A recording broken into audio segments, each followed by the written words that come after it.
전반전까지는 뭐 1대1이었는데 66분에 제르송, 71분에 역시 자이르지뉴, 그리고 86분에 카를로스 알베르토의 골이 터지면서 대포할 슛입니다. 네, 이거는 뭐 이제는 이탈리아로서는 그냥 주저앉을 수밖에 없는. 오늘 역시 월드컵 특집으로 준비를 해봤습니다. 바로 1970년 멕시코 월드컵입니다. 지난번 월드컵, 잉글랜드 월드컵과 동일하게 월드컵에서 많은 이야기거리를 남긴 나라들을 중심으로 해서 그 나라들을 중심으로 스토리를 한번 풀어보도록 하겠습니다. 이번 월드컵에서는 잉글랜드부터 시작해서 서독, 이탈리아 그리고 브라질을 중심으로 한번 서술을 해보도록 하겠습니다. 네, 70년 월드컵의 주인공은 여러분들께서 모두 아시다시피 누가 뭐래도 브라질이죠. 펠레죠. 네, 펠레의 브라질, 펠레와 그 동생들의 브라질이고, 이 펠레가 마지막으로 이제 대표 선수로 월드컵에서 공헌했던 이 브라질 팀이 역대 뭐 최강 팀 중에 하나다, 그런 말씀을 드렸던 또 시즌들이 있었잖아요. 그래서 예전 뭐 편들에 또 소개가 된 팀이기도 하지만은 어찌됐건 이 펠레의 브라질이 물론 주인공이기는 합니다. 궁극의 챔피언이고 궁극의 주인공이기는 한데, 그럼에도 이 70년 월드컵에는 또 다른 화제들도 많이 있었어요. 맞아요. 네, 지금 말씀해 주셨던 잉글랜드라든가 서독, 이탈리아가 참여했던 경기들도 상당한 화제거리를 낳았던 경기들이 있습니다. 네, 그 경기들에 대해서 이제 차근차근 한번 말씀을 드릴 텐데, 일단 개괄적으로 1970년 월드컵에서 말씀을 드리자면 통산 9번째 만에 유럽과 남미를 제외한 또 다른 제3의 대륙에서 열린 첫 번째 월드컵이 됐습니다. 북중미에 있는 멕시코에서 개최가 됐던 월드컵이고요. 이 대회에서 궁극적으로 브라질이 통산 3회 우승을 달성을 하면서 줄리메컵, 지금의 피파 트로피의 이전 트로피죠. 줄리메컵을 영구 소장을 하게 됐던 월드컵이었습니다. 그리고 새로운 챔피언이 그전 월드컵의 디펜딩 챔피언, 그리고 그전 대회의 유럽 대륙 챔피언, 그전 대회의 남미 대륙 챔피언을 차례로 모두 다 꺾으면서 우승을 했던 유일한 경우가 바로 이번 월드컵이고요. 여기서 이제 처음으로 등장하게 되는 팀이 아무래도 잉글랜드 아닙니까? 그래서 잉글랜드와 연관시켜서 말씀을 드리자면 아마 잉글랜드의 아주 골수 축구 팬분들이라든가 아니면 잉글랜드 축구사에 또 많은 지식을 가지신 분들은 그 브라질이 역대 최고의 팀이고 정말 우승의 자격이 넘치도록 많은 팀인 건 맞는데, 그 브라질과 가장 그래도 비스무리했던 팀 하나를 꼽으라 하면 비록 결승에는 못 갔지만 그것은 우리 잉글랜드였다라고 많은 잉글랜드 평론가들, 잉글랜드의 축구 팬들이 주장을 하는데, 저는 이 이야기가 꽤 일리가 있다고 생각을 해요. 그러니까 잉글랜드와 브라질이 조별리그에서 브라질, 잉글랜드, 루마니아, 체코슬로바키아로 구성된 조에서 만났었죠. 그러면서 여기서 이제 브라질이 1위로 올라가고 잉글랜드가 2위로 올라가게 되는데, 두 팀의 맞대결에서 1대0 승부가 나왔었어요. 근데 이 1대0이라는 스코어가 펠레와 그 동생들이 뛰었던 이 역대 최강의 팀 브라질이 이 월드컵 전체를 통틀어서 가장 득점을 잘 못하고 가까스로 이겼던 경기입니다. 그 정도로 어떻게 보면 잉글랜드가 그래도 가장 브라질과는 근사치의 승부를 벌였다는 거예요. 그러니까 그 골을 넣는데 굉장히 고전을 했다라는 것이 한 장면으로 딱 명확하게 드러나는 것이, 펠레 선수의 헤더를 고든 뱅크스가 막아냈던 그 더 세이브, 그 장면 하나가 브라질의 창도 잉글랜드의 그 당시의 잉글랜드라면 막아낼 수 있었다, 이렇게 얘기를 해야 될 것 같습니다. 네, 그 더 세이브를 해낸 선수는 고든 뱅크스. 네. 최근 축구 방송계의 디 아나운서는 소준이. 더 코멘테이터는 한준희 해설위원으로 하겠습니다. 듣기에 나쁘진 않았어요. 더 코멘테이터. 어찌됐건 그 더 세이브도 나왔었고, 그 경기에서 특히 또 고든 뱅크스 선수 이외에 정말 잘했던 선수가 보비 무어 선수. 네, 잉글랜드의 그 전설적인 수비수이자 축구 역사 전체를 통틀어서도 항상 몇 손가락 안에 꼽히는 그 수비수 있지 않습니까? 보비 무어 선수가 펠레와 자이르지뉴가 사실은 이 대회에서 아주 진기록을 남긴 선수인데, 대회 모든 경기 득점자죠. 그러니까 이 당시에 펼쳤던 브라질의 모든 경기에서 자이르지뉴는 득점을 했어요. 네. 그런데 이렇게 전 경기 월드컵 본선 득점이라는 게 정말 어려운 거 아닙니까? 그거를 그렇죠. 해낸 자이르지뉴 선수가 또 있었는데, 펠레 선수와 자이르지뉴 선수를 보비 무어 선수가 정말 절묘하게 끈질기게 막아내는 장면들이 여럿 또 발생했던 경기가 이 경기예요. 그래서 보비 무어를 우리가 정말 월드 클래스, 유니버설 클래스 수비수라고 이야기할 때는 사실은 이 70년 월드컵에서의 이 브라질전이 굉장히 그 표본적인 역할을 많이 합니다. 그러니까 펠레조차도 보비 무어는 정말 난공불락이야. 네. 뚫기 어려워. 그런데 이제 마지막 순간에 그래도 한 골을 넣을 때는 펠레가 어시스트를 하고 자이르지뉴가 결국 골을 넣어서 자이르지뉴 선수가 이제 매 경기 다 득점했다고 제가 말씀드렸으니까 요 1대0 스코어를 만든 주인공이 자이르지뉴죠. 그리고 또 펠레가 결국 도움을 했어요. 그런데 그렇기는 하지만 전체적으로 펠레와 자이르지뉴를 이 정도로 틀어막은 수비수는 당대에는 존재하지 않았는데 보비 무어는 사실상 그것을 해냈다. 그래서 이 1대0 승부로 이제 브라질이 이기게 되면서 아주 유명한 사진이 하나 있습니다. 경기가 다 끝났을 때 펠레와 보비 무어가 유니폼을 이제 탈의하고 서로 이제 유니폼 교환을 해요. 네. 그러면서 이제 아주 그 정겹게 이야기를 나누고 인사를 나누는 그 장면이 굉장한 샷입니다, 사실은. 그러니까 공격의 대명사 펠레, 수비의 대명사 보비 무어가 아주 정담을 나누는 장면이에요. 유니폼 바꾸면서. 그런데 이때 이제 두 선수가 서로 내심 그런 확신이 있었다고 해요. 그러니까 후일담인데 브라질과 잉글랜드가 지금 조에서 1위가 되고 2위가 되지만 결국은 결승에서 meet again. 다시 만나지 않을까. 네, 서로가 서로를 인정을 한 거죠. 네, 그때 서로를 인정하면서 그래 나중에 다시 보자. 너희는 저쪽에서 올라와. 우리는 이쪽에서 올라갈게. 이제 그 토너먼트 사다리가 있지 않습니까? 이제 그렇게 만날 거를 거의 확신을 했었다는 썰이 지배적이에요. 네. 그 정도로 잉글랜드가 브라질과 가장 근사치의 경기를 펼치기는 했어요. 그런데 세상사는 그렇게 확신한 대로 정해진 대로 흘러가질 않습니다. 그렇습니다. 네, 그러니까 브라질은 잉글랜드전을 제외하면 다른 경기들에서는 전부 다 3골 아니면 4골씩 넣었거든요. 나중에 또 얘기가 나오겠지만 결승전에서도 결국 4골 넣었었죠. 맞습니다. 그런데 잉글랜드전에서만 고생을 해서 브라질도 잉글랜드를 인정을 했었는데 자, 잉글랜드는 그럼 이제 8강부터 어떻게 됐느냐?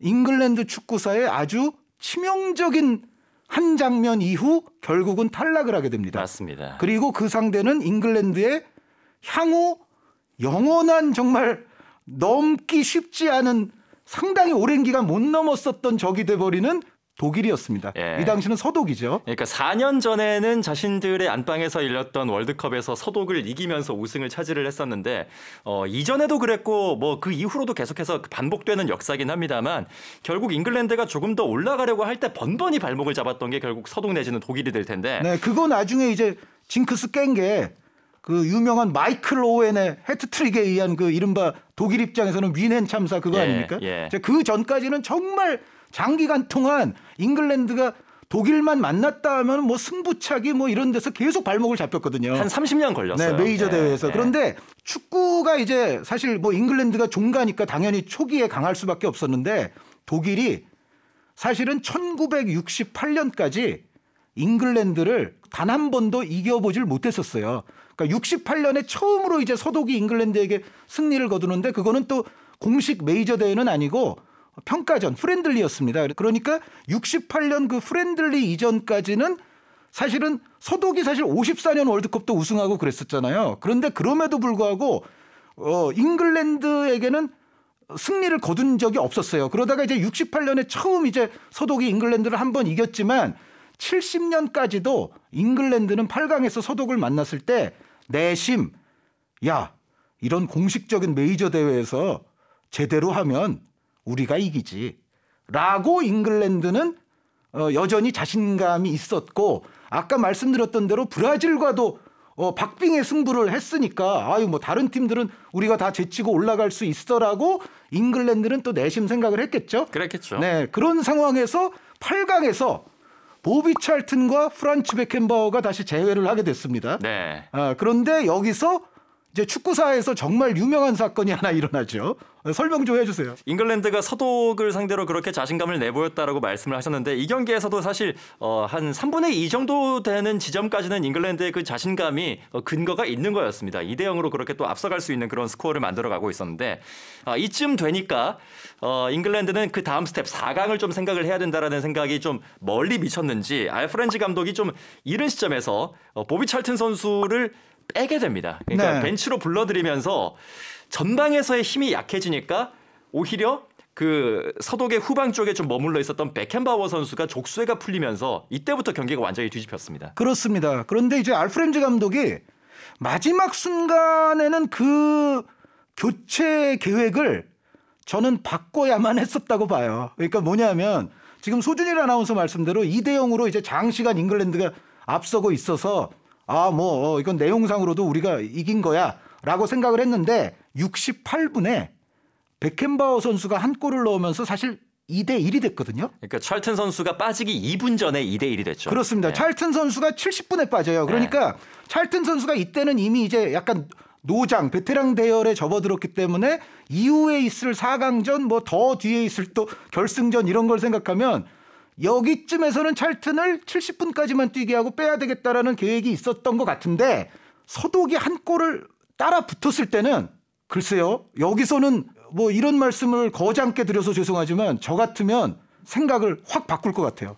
사실 뭐 이게 다 결과론적인 이야기긴 네, 한데. 결과론적인 이야기죠. 예. 잉글랜드는 어쨌든 찰튼을 다음 경기를 위해서 쉬게 할 생각이 기본적으로 있었고 그게 어떻게 보면 또 합리적인 걸지도 모르지만 서독이 한 골 차로 막 따라온 상황에서 예정대로 찰튼을 뺀다? 이거는 제가 봤을 때는 서독에 안 되는 것도 되게 하라 축구를 너무 경시한 것 아닌가. 네. 서독은 이 이후의 역사에서도 우리 모두가 알고 있지만 정말 안 되는 거를 되게 했던 역사가 이후에도 계속 이어지지 않습니까?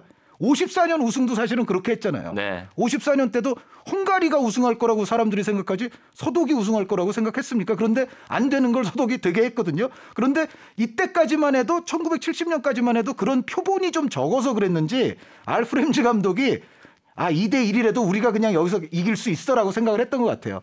거기서 보비 찰튼을 뺐는데 이게 또 축구사에서 왜 또 에피소드가 될 수밖에 없냐면 바로 1970년 월드컵부터 월드컵에서 처음으로 교체라는 게 적용되기 시작했습니다. 네. 저희가 지난 회차에서 이제 66년 월드컵도 다뤄드렸지만 그때는 막 상대에게 정말 그 안 좋은 태클 얻어맞고 막 쩔뚝쩔뚝 거려도 어쩔 수 없이 뛰어야 되고 그런 또 펠레 선수의 사정도 있었다 이 말씀을 드렸잖아요. 그런데 70년부터는 이제 그런 걸 방지하기 위해서 교체 카드를 2장 쓸 수 있게 했어요. 네, 3명이 아니라 2명이었습니다. 네, 이때 이제 2명 교체가 가능했는데 그러니까 오히려 잉글랜드 입장에서는 이런 거죠. 차라리 교체가 그 룰이 없었으면 찰튼을 못 바꿨겠죠. 바꾸고 싶어도. 네, 바꾸고 싶어도 못 바꿨을 텐데 옛날 룰 같으면 그랬을 텐데 요 월드컵부터는 바꿀 수 있으니까 바꿨어요. 근데 그것이 소준일 아나운서 말씀대로 베켄바워의 자유로운 공격을 가능케 했던 그러니까 찰튼이 있는 한은 베켄바워는 쉽사리 공격으로 마구 올라서기가 어렵거든요. 물론 찰튼이 있을 때도 베켄바워가 멋진 공격을 안 했던 건 아닙니다. 안 했던 건 아닌데 어쨌든 찰튼이 없어지니까 베켄바워는 더더욱 본격적으로 이제 자유를 누리게 됐다는 거죠. 이것이 네. 이제 서독의 공격을 풀리게 만들었고 결국은 서독은 이 승부를 연장으로 이끌어 갔고 우베 젤러 선수가 이제 동점골을 기록을 했어요. 그리고 연장전에서는 그 누구도 아닌 바로 그 사나이일 수밖에 없는 네. 게르트 뮬러가 연장전 결승골을 터뜨려서 3대2로 서독이 극적인 역전승을 하게 됩니다. 그렇습니다. 이것이 보비 찰튼에게는 잉글랜드 국가대표로서의 마지막 출전이었습니다. 네. 만약에 뭐 잉글랜드가 정말 계획대로 다시 결승까지 갔더라면 찰튼 선수 뛸 수 있는 경기들이 더 늘어나는 건데 여기서 교체되면서 찰튼 선수는 결국 타이에 의해서 대표 선수 생활을 마감하게 됐죠. 잉글랜드도 탈락을 하게 되면서요. 그렇습니다. 네. 결국은 그 월드컵 결승전에서 우리는 또 한 번 만날 거야라는 그런 확신을 가지게 했던 조별리그의 그 명승부를 뒤로 하고 8강전에서 잉글랜드는 그렇게 고국으로 돌아가는 짐을 좀 쌀 수밖에 없게 됐습니다. 서독은 그렇게 지난 월드컵의 디펜딩 챔피언을 꺾으면서 이제 준결승까지 올라갈 수 있게 됐는데 이 준결승에서 만난 상대가 역시 또 만만치가 않았습니다. 바로 유로 68의 디펜딩 챔피언 이탈리아를 4강에서 만나게 됐습니다. 사실 이 경기도 엄청난 명승부였어요. 이 경기가 소준일 아나운서 여기 적어 오셨네요. 네. The Game of the Century. 네. 세기의 경기다. 세기의 대결. 세기의 대결이다. 예. 세기의 매치다. 예. 이 얘기가 나올 수밖에 없는 것이 연장전에서만 5골이 들어간 경기입니다. 네. 스코어는 4대3 이탈리아의 승리. 그러니까 이게 저희끼리만 하는 얘기가 아니라 아스테카 경기장이 그 경기가 열렸던 장소인데 거기에 아직까지도 이 경기를 기념을 하는 현판이 장식이 돼 있습니다. 그러니까 이탈리아는 저희가 지난 66년 월드컵 말씀드릴 때 나왔지만 66년에는 아주 망신을 당했던 팀이죠. 네. 그런데 이제 사실 근데 60년대 이탈리아 축구가 저희가 또 다른 시즌에 말씀드린 바대로 카테나치오 존스를 앞세워서 그리고 지아니 리베라, 산드로 마졸라, 지아친토 파케티, 또 루이지 리바 뭐 이런 선수 등등을 앞세워서 이탈리아가 약할 팀이 아니었거든요. 오히려 매우 강한 그렇죠. 클럽이었죠. 클럽들이 많았어요. 그렇습니다. 그런 상황인데 보란 듯이 이탈리아가 66년의 아픔으로부터 살아났어요. 네. 그러니까 68년 유로를 우승을 했고 그리고 이제 70년 지금 4강까지 와서 이제 서독과 맞붙었는데 이 경기는 이탈리아가 일단 보닌세냐 선수가 경기 초반에 골을 넣어서 거의 이기나 보다 했는데 제가 아까 말씀드리지 않았습니까? 독일은 안 되는 걸 되게 한다고. 예. 여기서 경기 막판에 동점골이 터져서 이 경기가 연장으로 가죠. 네. 그 선수 소개 좀 해주세요. 사실은 동점골 넣은 선수. 슈넬링거라는 선수가 이제 골을 넣었는데 이 슈넬링거 선수가 이탈리아에서 활약을 하고 있었습니다. 밀란에서 밀란에서 활약을 하고 있었고 그 당시에 소집이 됐던 독일 국가대표팀의 선수들 중에서 유의한 이탈리아 무대에서 활약을 하는 선수였는데 이 선수가 한 10시즌 가까이 AC 밀란에서 활약을 하면서 단 한 골도 기록을 하지 못한 선수인데 그리고 A매치에서도 은퇴하기 직전까지 이 경기에서 넣은 이 골을 제외하고는 단 한 골도 기록한 적이 없는 선수인데 그 중요한 골을 여기서 기록을 하게 됐습니다. 네, 이 카라인츠 슈넬링거 선수가 지금 말씀만 들으면 뭐 그저 그런 선수처럼 들리는데 그건 아니고요. 네. 이 선수가 당대 역시 수비수를 대표할 만한 아주 뛰어난 수비수입니다.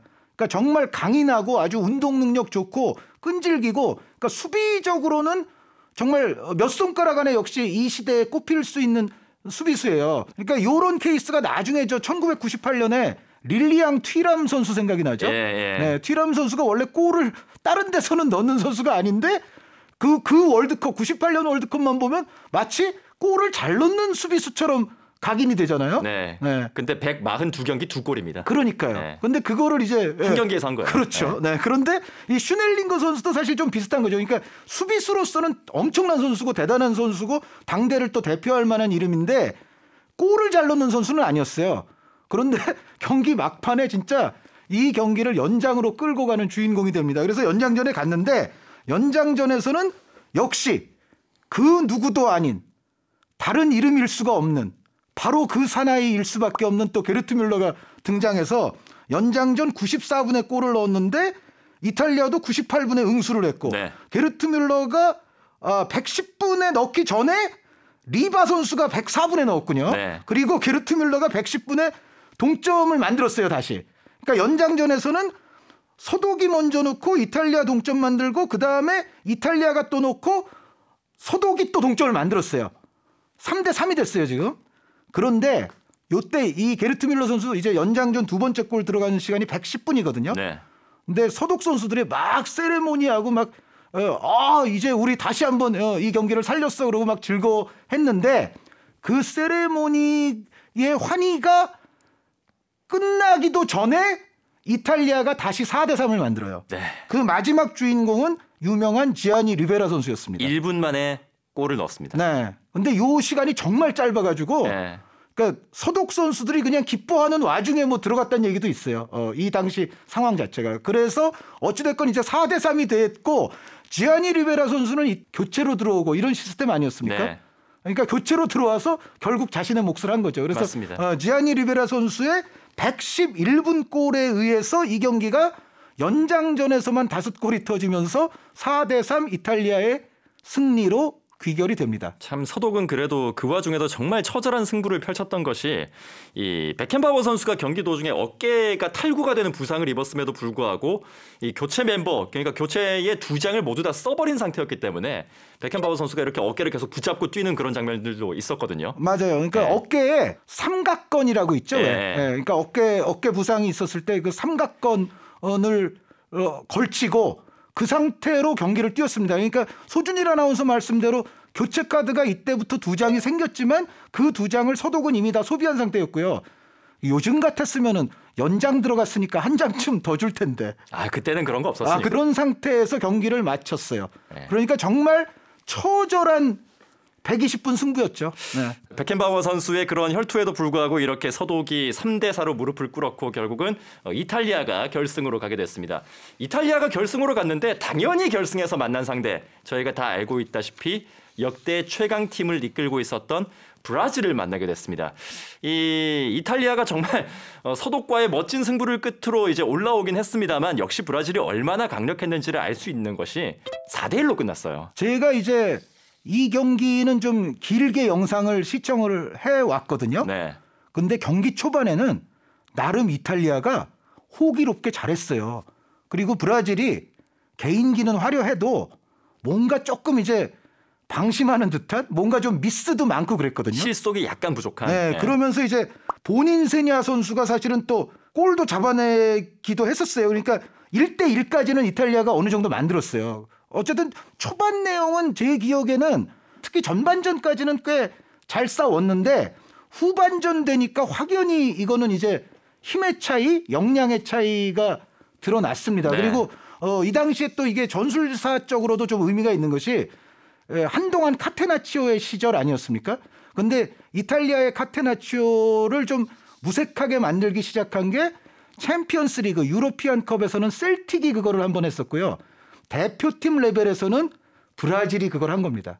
그러니까 셀틱 경기도 그렇고 이 경기도 그렇고 뭔가 카테나치오가 막아낼 수 없는 수준의 압도적인 공격량을 퍼붓기 시작하면은 그때는 결국은 빗장이 풀릴 수밖에 없는 그런 상황이 되는 것 같아요. 그렇죠. 그러니까 빗장도 결국은 빗장에도 한계가 있다. 네. 이런 거를 좀 보여줬는데 전반전까지는 뭐 1대1이었는데 66분에 제르송, 71분에 역시 자이르지뉴, 그리고 86분에 카를로스 알베르토의 골이 터지면서 대포할 슛입니다. 네, 이거는 뭐 이제는 이탈리아로서는 그냥 주저앉을 수밖에 없는 상황이 됐어요. 그리고 말씀드렸던 대로 브라질은 그 이전에 페루전에서도 4골 터뜨렸고 우루과이전에서도 3골 터뜨렸고 또 이탈리아 전에서도 지금 4골 아닙니까? 네. 그러니까 말씀드렸던 대로 잉글랜드 한 경기를 제외하고는 브라질은 뭐 3골, 4골은 이 월드컵에서 그냥 기본이었다. 네. 그것을 또 증명을 했는데 이 마지막 카를로스 알베르토 선수의 대미를 장식하는 이 골은 또 설명이 좀 필요하죠.